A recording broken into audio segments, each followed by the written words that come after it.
Did you think women in medieval towns just stayed home and baked bread? Did you believe they had no say in business, no money of their own, no life beyond the kitchen hearth?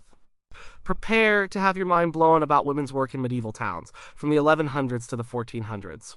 Number 11, women's economic contribution to the town economy was minimal. Many chronicles and common stories focus on the grand projects of men in medieval towns, the building of cathedrals, the establishment of powerful merchant guilds, the waging of wars, and the administration of justice. This narrative often leaves out the everyday grind that kept towns alive and thriving, the vast network of production and exchange that involved everyone. The economic backbone of a medieval town was not just its grand markets or its long-distance trade, but also the constant flow of goods and services created and managed on a smaller scale, often within the very homes of its residents. It was the food that fed the laborers, the clothes that dressed the population, the daily necessities that allowed life to continue. Records from cities like London and Paris show a complex web of economic activity where every hand contributed. In England, women played a crucial role in the urban food supply. Ale brewing, for example, was a trade often dominated by women. These brewsters, or waylives, produced a staple beverage, a safer alternative to water in many areas, consumed daily by almost everyone. Their small-scale operations often ran from their own homes, supplying their neighborhoods. These women were not just hobbyists, they were often integral to their local economy, generating income and fulfilling a basic need.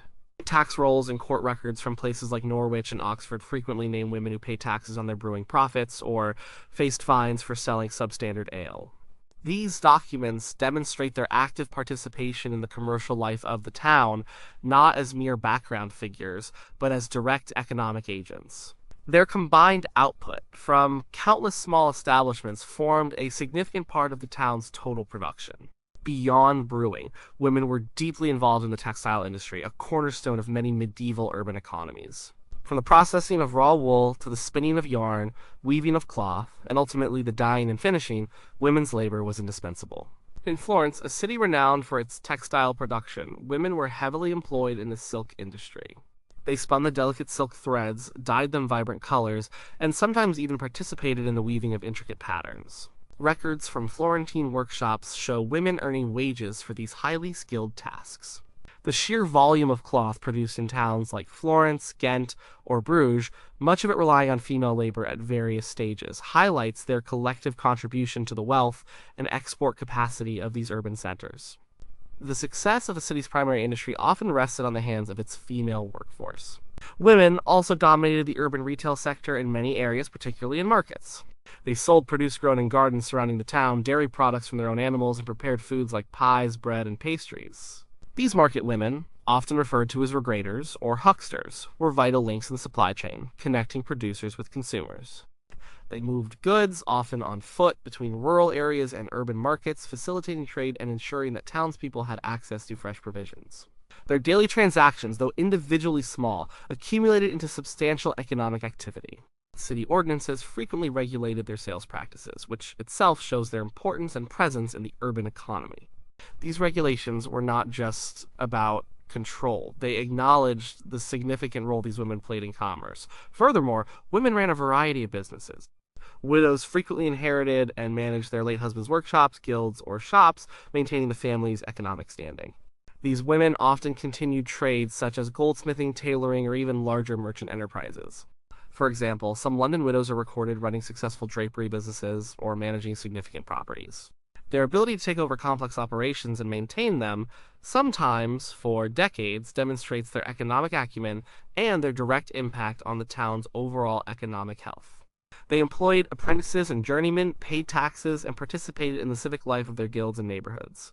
The cumulative effect of these myriad female-run enterprises, from small stalls to larger workshops, collectively generated wealth, provided services, and ensured the smooth functioning of the urban economy. Their contributions, though often less celebrated in official histories, were demonstrably the foundation upon which medieval towns stood.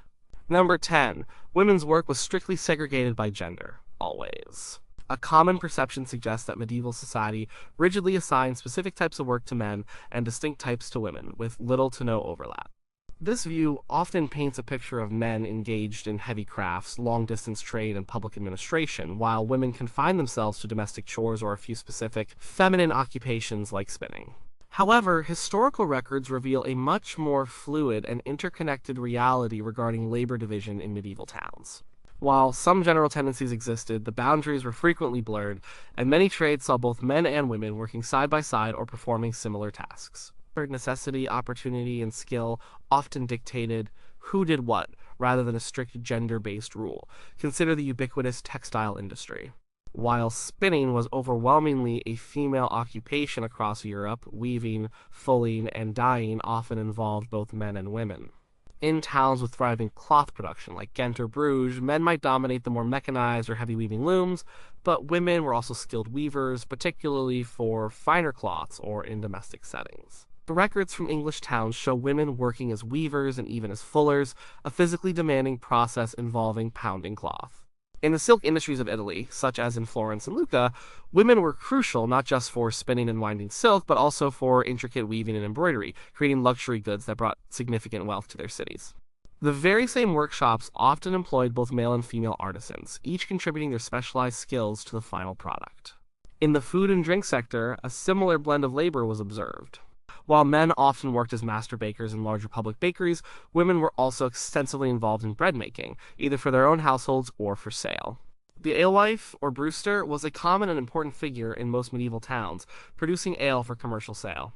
Yet, men also brewed, particularly in larger monastic or guild-controlled breweries. Butchers, typically men, had wives and daughters who assisted in the preparation, cleaning, and sale of meat, sometimes running the stall themselves. In Paris, women were recorded as professional butchers, indicating that even physically demanding trades considered male could be occupied by women. The marketplace itself was a mixed gender environment, with men selling their wares alongside women.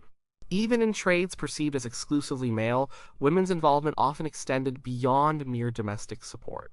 The wives and daughters of master craftsmen frequently worked alongside their husbands and fathers in workshops.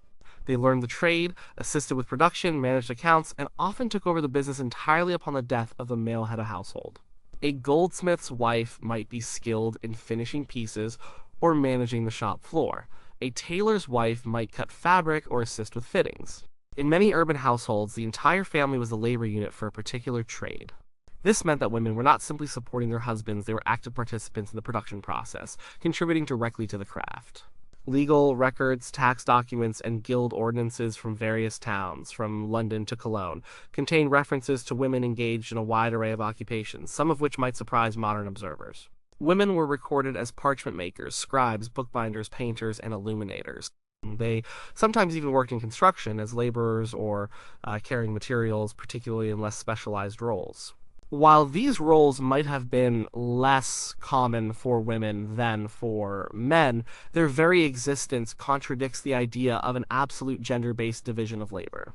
The medieval urban landscape was dynamic, and individual circumstances, economic opportunity, and family tradition often allowed women to enter trades that were not exclusively designated for their gender, creating a far more complex and overlapping picture of labor than commonly assumed.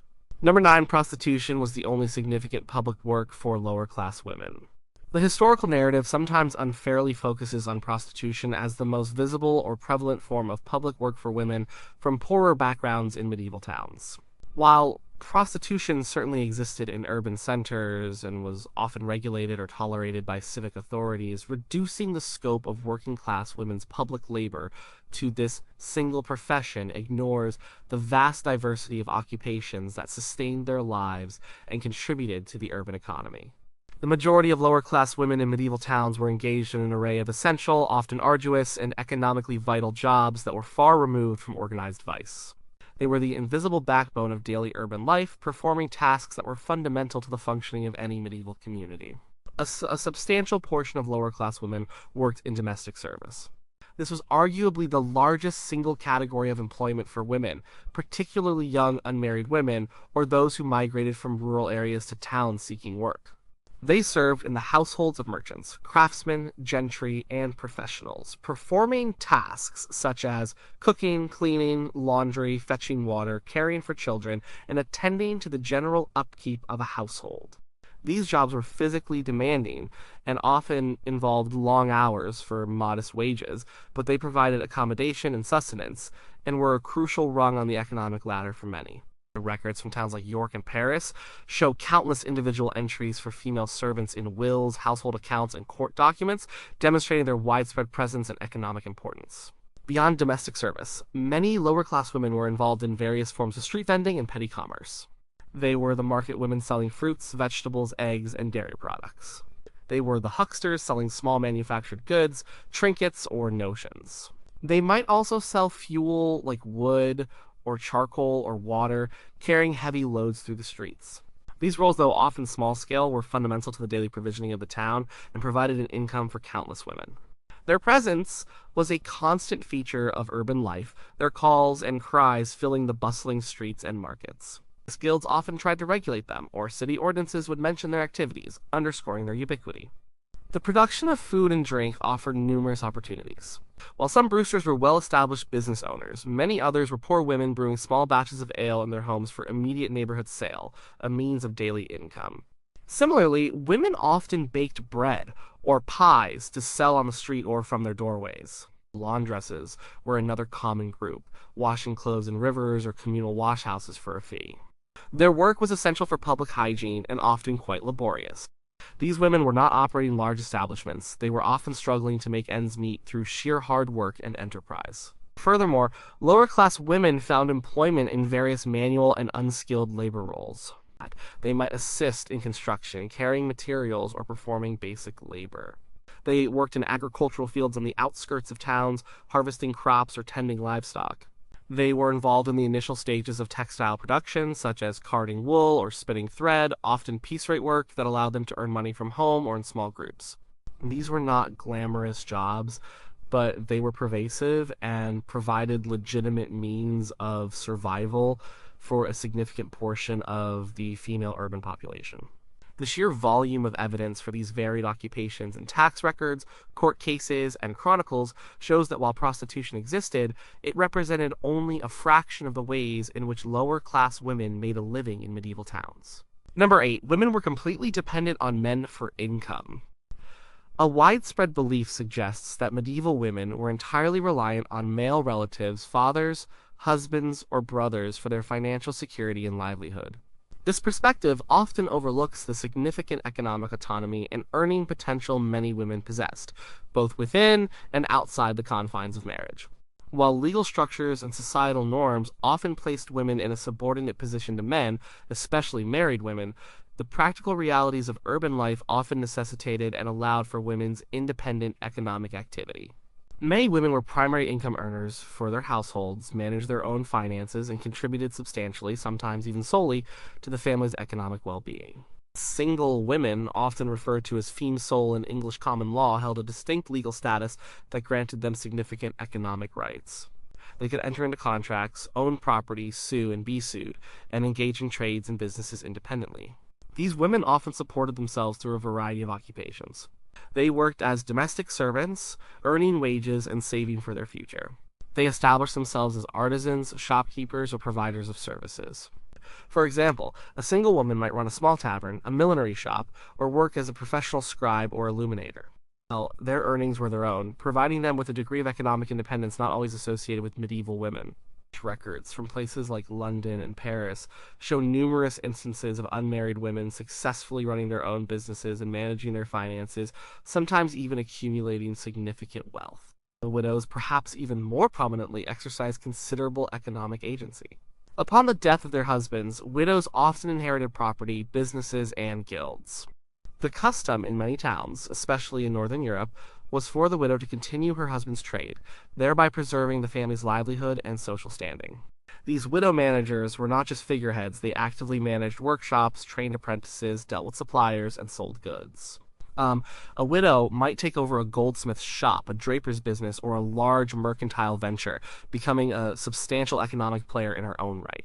Records from Cologne, Frankfurt, and various English towns show numerous examples of widows successfully running complex businesses, paying taxes, and engaging in legal disputes related to their commercial activities.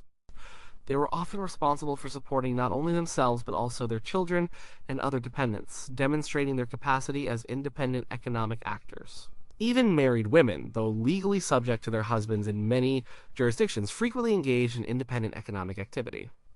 In many medieval towns, urban customary law often granted married women greater economic freedom than common law. The concept of theme sole merchant, particularly prevalent in English towns like London, allowed a married woman to conduct a trade or business separately from her husband, keeping her earnings and being responsible for her own debts. This legal provision recognized the practical necessity of women's economic participation in urban life. The wives commonly worked alongside their husbands in workshops and shops, managing the accounts, dealing with customers, and contributing to the production process. Their labor was often vital for the household's survival and prosperity. In many lower-income households, the wife's earnings from brewing, spinning, or selling goods in the market were crucial for daily sustenance, sometimes even forming the primary income source when the husband's work was inconsistent or low-paying. The economic reality of medieval urban life made it impossible for most households to rely solely on one income, and women's contributions were often essential for survival and advancement. Number 7. Their work was always invisible or unrecorded. A persistent challenge in studying medieval women's history is the perceived lack of direct evidence for their lives and labor, leading to the idea that their work was largely invisible to record keepers. While it is true that official records were often biased towards male heads of household, and many informal contributions by women went undocumented, a significant amount of evidence for women's work does exist across various types of medieval sources. Historians have painstakingly pieced together a rich tapestry of female economic activity by examining these documents, revealing that women were far from invisible in the economic landscape of medieval towns. Their work, though sometimes recorded differently than men's, was undeniably present in the archives. Tax records are a key source of information. Urban tax registers, such as those from medieval Florence, Norwich, or Paris, often list individuals who paid various levies, including hearth taxes or taxes on property and businesses. Many of these entries name women directly, indicating their ownership of property, their status as heads of household, or their engagement in taxable trades. For instance, London's lay subsidies and poll tax records from the 14th century explicitly name numerous women, both single and married, who owned property or were assessed for their occupations, including brewsters, bakers, spinsters, and market sellers. The very act of being taxed indicates a recognized level of economic activity and often a certain degree of visibility within the urban fiscal system. These guild records also offer invaluable insights into women's participation in crafts and trades. While some guilds were exclusively male, many admitted women as members, particularly wives and daughters of master craftsmen, or even as independent female masters. And guild ordinances from Paris, Cologne, and English towns like Bristol detail regulations for women working in specific trades, such as silk weaving, gold thread making, or brewing. These documents sometimes list names of female apprentices, journeywomen, or masters, outlining their rights and responsibilities within the guild structure. The records of disputes or infractions also often mention women by name, providing details about their work practices and interactions within their trade. Court documents, including civil and criminal proceedings, reveal women's economic lives through their legal disputes. Women appeared as plaintiffs and defendants in cases related to debt, contracts, property ownership, and business dealings. For example, a woman might sue someone for unpaid wages, defend herself against accusations of selling faulty goods, or be involved in disputes over inheritances that included businesses or workshops. These court records provide specific details about the types of businesses women ran, the goods they produced, and the transactions they engaged in. The details of their testimony and the verdicts handed down by courts often shed light on their daily economic activities in a very direct way. The wills and probate inventories further illuminate women's economic roles. When a woman died, her will might specify the disposition of her property, including shops, workshops, tools, and business assets. Inventories of estates often list goods for sale, raw materials, and items related to a trade, indicating the deceased woman's profession or economic pursuits. For example, a will might mention a woman's brewing equipment, a stash of wool for spinning, or a collection of finished textiles for sale. These documents not only demonstrate property ownership, but also implicitly reveal the labor involved in acquiring and maintaining those assets. While women's lives were certainly not always as fully documented as men's, careful analysis of these diverse medieval sources reveals a significant and undeniable record of their economic contributions to town life.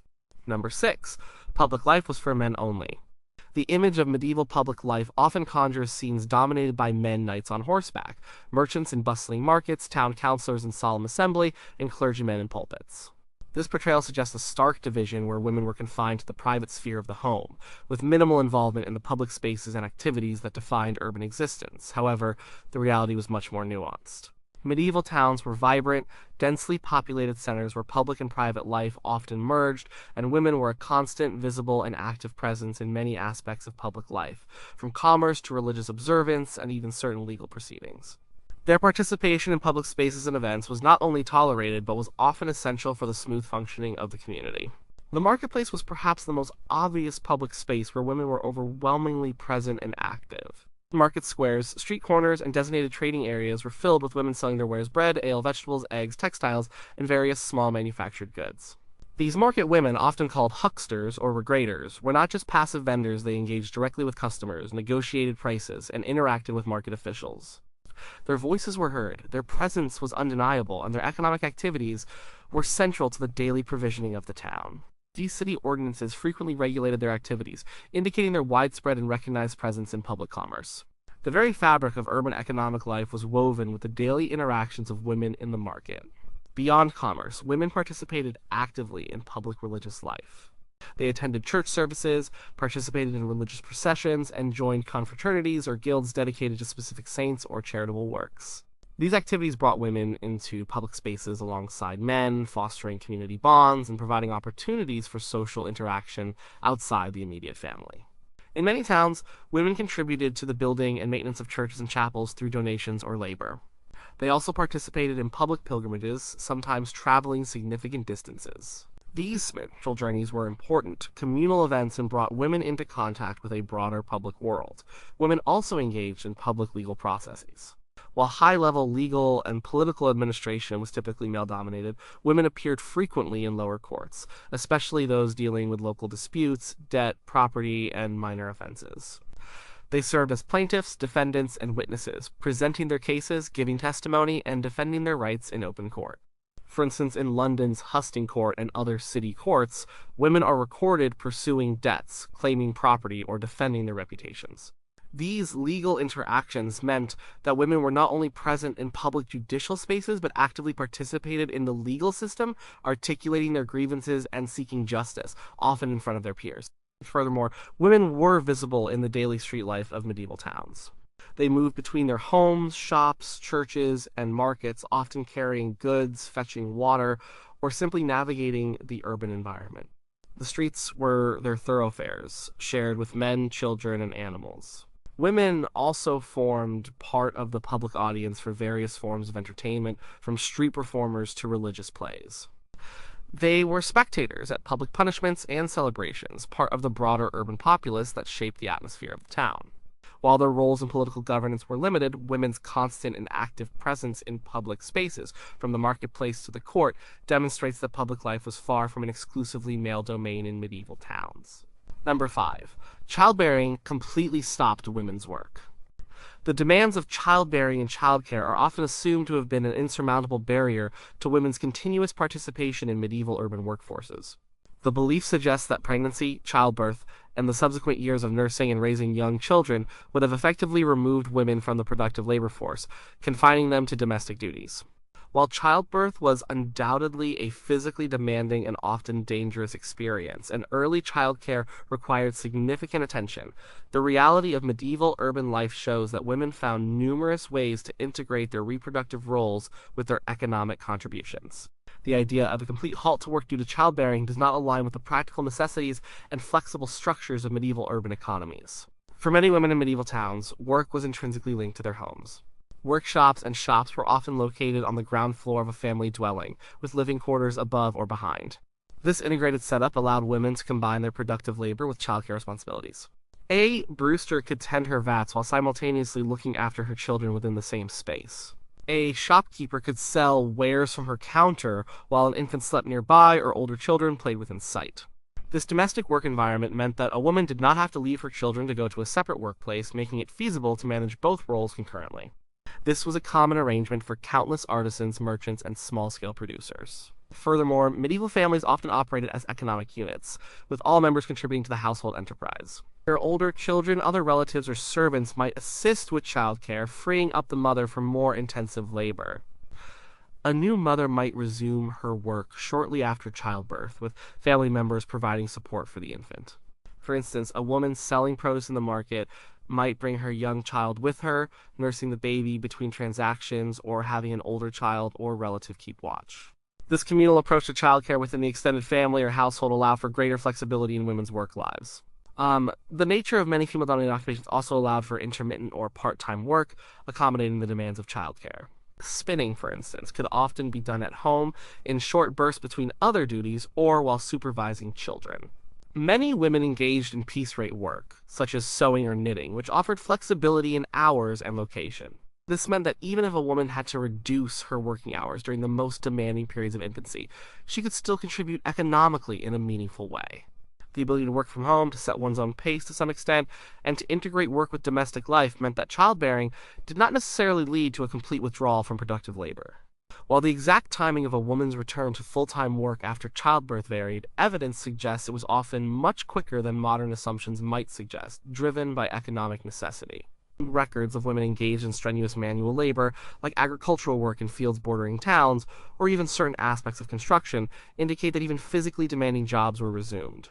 The economic realities of medieval urban life meant that most families could not afford to lose a woman's productive labor for extended periods. Instead, women adapted, combining their roles as mothers and workers, often with the support of their families and the flexible nature of many urban occupations. This integration ensured that childbearing, while a significant event, did not generally result in a permanent cessation of women's economic contributions to the town. Number 4, women only did low-skill, low-pay work. A common misconception about women's work in medieval towns is that they were primarily relegated to low-skill, low-paying, and often menial tasks, while men held all the positions requiring specialized training, significant capital, or intellectual prowess. This view often limits women's economic contributions to activities like spinning, domestic service, or basic market selling.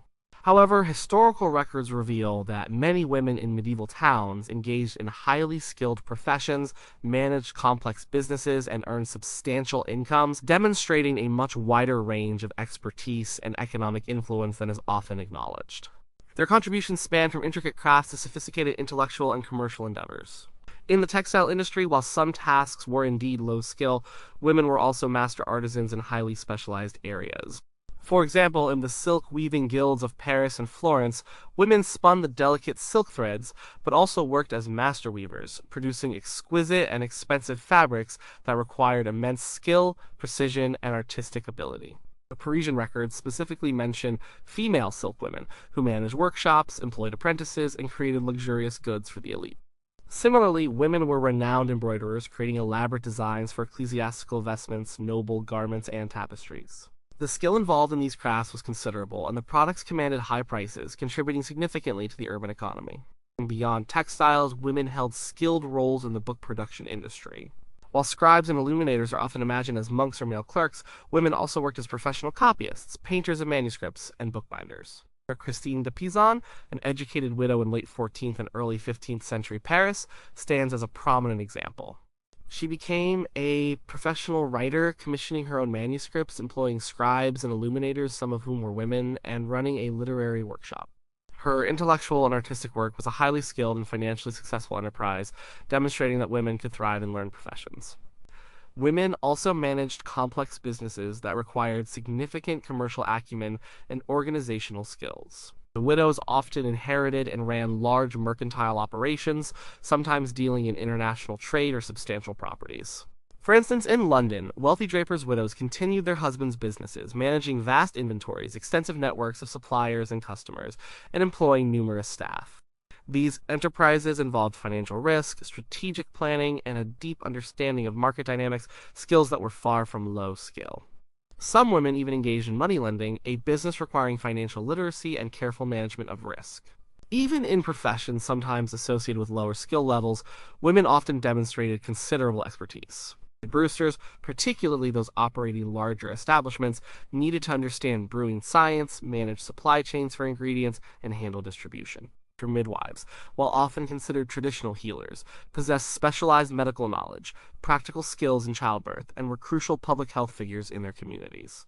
Their expertise was highly valued and compensated, and they often held official positions within urban administrations. The evidence shows that medieval women were not confined to simple, repetitive tasks, but engaged in a wide spectrum of professions, many of which demanded considerable skill, intellect, and entrepreneurial spirit, and offered the potential for significant remuneration.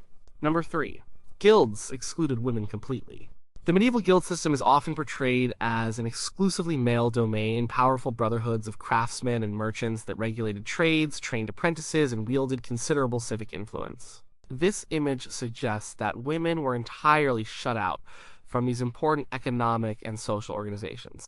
While it is true that many guilds were male-dominated and some explicitly excluded women from mastership or full membership, a closer look at guild records across medieval Europe reveals a much more complex picture. Women participated in guilds in various capacities, sometimes as full members, sometimes through spousal connections, and in certain cases even forming their own all-female guilds. The idea of complete exclusion is a simplification that overlooks significant historical evidence. Many craft guilds, particularly those involved in household industries, admitted women as members, albeit sometimes with different rights than men. It was common for the wives and daughters of master craftsmen to be considered members of the trade or to be granted limited privileges within the guild. They often worked alongside their husbands and fathers in workshops, learning the trade and contributing to the family business. Upon the death of a master, it was a widespread custom for his widow to inherit his guild membership and the right to continue his trade.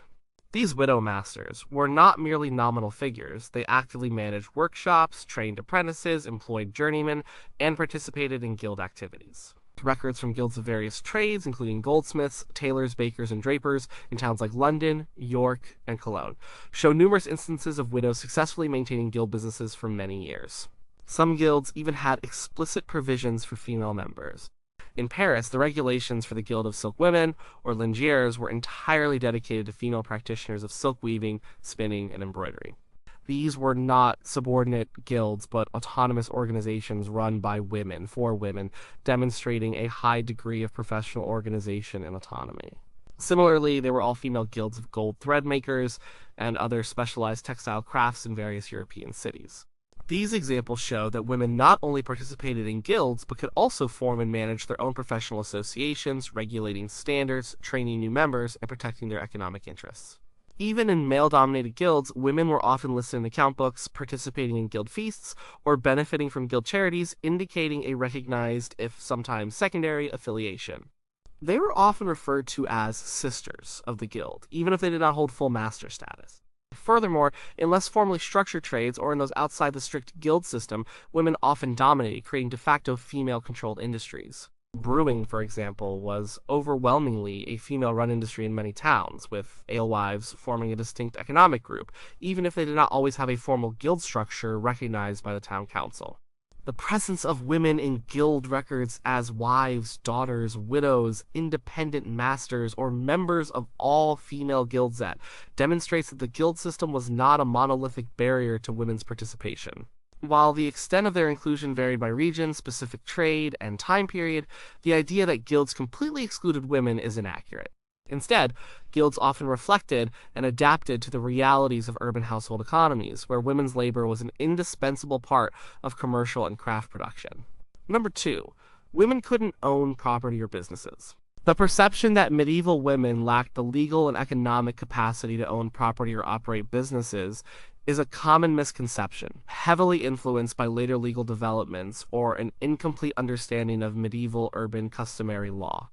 While feudal common law, particularly in England, often placed married women femme covert in a legally dependent position to their husbands regarding property, the reality in many medieval towns, especially for single women and widows, was significantly different.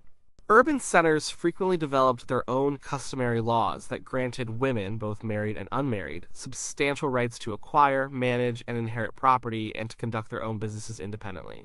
These rights were crucial for their economic survival and for the prosperity of the urban economy. Single women, or femme sole, possessed significant legal autonomy. They could purchase land, houses, shops, and workshops in their own names.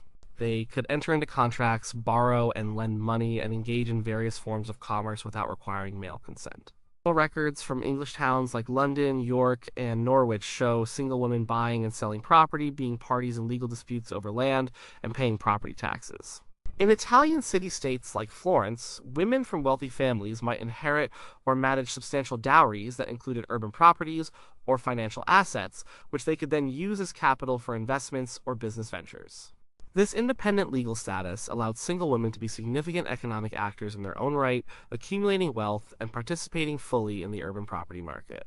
Widows, perhaps even more powerfully, typically gained full control over their own property and often inherited a substantial portion, if not all, of their deceased husband's estates, including businesses, workshops, and real estate. This right to inheritance was vital for ensuring the continuation of the family's economic standing and for providing for children. A widow might become the owner of a thriving merchant business, a successful artisan's workshop, or a collection of rental properties. She could then manage these assets, lease them out, or sell them as she saw fit. Records from towns across Europe, from Paris to Frankfurt, are replete with examples of widows successfully running complex enterprises, purchasing new properties, and engaging in sophisticated financial transactions. Their ability to do so was often enshrined in urban customary law, which recognized the necessity of their economic autonomy for urban stability. Even married women, though generally under their husband's legal authority and common law, often had greater economic freedom in urban settings. Many towns had specific customs, such as the Finisol merchant custom in London, which allowed married women to operate their own businesses separately from their husbands.